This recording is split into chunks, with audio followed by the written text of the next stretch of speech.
ગુજરાતનો આવાજ।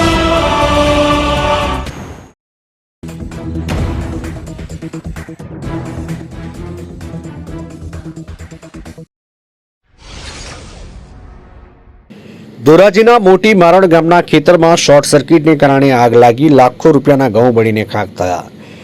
રાજકોટ જિલ્લાના ધોરાજીના મોટી મારણ ગામની સીમમાં ઘઉંનું વાવેતર કરેલ ખેતરમાં શોર્ટ સર્કિટને કારણે આગ લાખો રૂપિયાના ઘઉં બળીને ખાખ।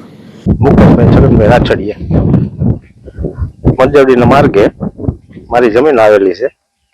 સર્વે નંબર 211 એમાં ઘઉંનું વાવેતર કરેલું હતું 20 વીઘાનું।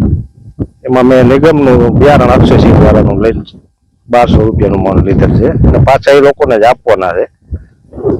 હવે 600 રૂપિયા કે છે એટલે 3.5 લાખ રૂપિયાના થાય। આગ લાગવાનું કારણ શું? હવે એ ફોલ્ટ 11 ની લાઈન જે નીકળી એમાં ફોલ્ટ સર્જાયા 300 વેલ નીચે પડ્યો। કેટલું નુકસાન છે? 3.25 લાખ જેવું।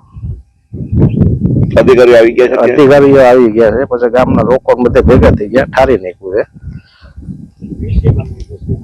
શું તમારી માંગણી છે? હવે જી આ વળતર એ લોકો ચૂકવણું થતું એ પ્રમાણે, બીજું તો આપણે હું આમાં। વિરલભાઈ પ્રફુલભાઈ પનારા, ધોરાજી તાલુકો મોટી મારડ ગામ। આજે 21 તારીખ 21/3/25 ના દિવસે બપોરના 12 વાગ્યાના સમયે બપોરે 2 વાગ્યાના સમયે જાણ થતા કે મોટી મારડના મજોડીના રસ્તા ઉપર એક આગનો બનાવ બન્યો છે ઉભા ઘઉંની અંદર। સ્થળ ઉપર આવતા મુકેશભાઈ છગનભાઈ રાછડિયાના ખેતરમાં ઉભા ઘઉંના પાક સળગી ગયો હતો। તો ત્યાં જાણ થતા જેટલું બને એટલા સ્થાનિક આગેવાનો બાજુના મજૂરોના માધ્યમથી આગને કંટ્રોલ કરી અને પીજીવીસીએલના અધિકારીશ્રીઓ સ્થળ ઉપર આવી આગળની કાર્યવાહી કરે છે। ધોરાજીના મોટી મારણ ગામના ખેડૂત એવા મુકેશભાઈ રાછડિયા નામના ખેડૂતની વાડી મજેવડી માર્ગે 20 વીઘા જમીનમાં ઘઉંનું વાવેતર કરવામાં આવ્યું। ત્યાં ગીરના ફીડર 11 લાઇનમાં ખામી સર્જાતા ખેતરમાં આગ લાગી અને ખેડૂતોએ ખેત મજૂરોએ ભારે જહેમત ઉઠાવી આગ કાબૂમાં લેવા માટેનો પ્રયત્ન કર્યો, પણ અંદાજે 10 વીઘા જમીનમાં ઘઉં બળીને ખાખ થઈ ગયા અને લાખો રૂપિયાનું નુકસાન।